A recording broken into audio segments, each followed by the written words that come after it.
Let's ask Marie some questions. Listen and learn. Who is this? Hi, I am Marie. I am a woman. Where does Marie live? What does Marie like to do? I live in a small house. It is nice. I like to cook. I cook in my kitchen. Is Marie happy? Yes, I am happy. I like my house. Now let's learn about John. Who is John?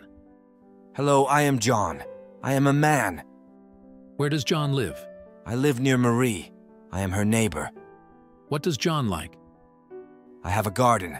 I like gardening. I work in my garden. Is John Marie's friend? Yes, I am Marie's friend.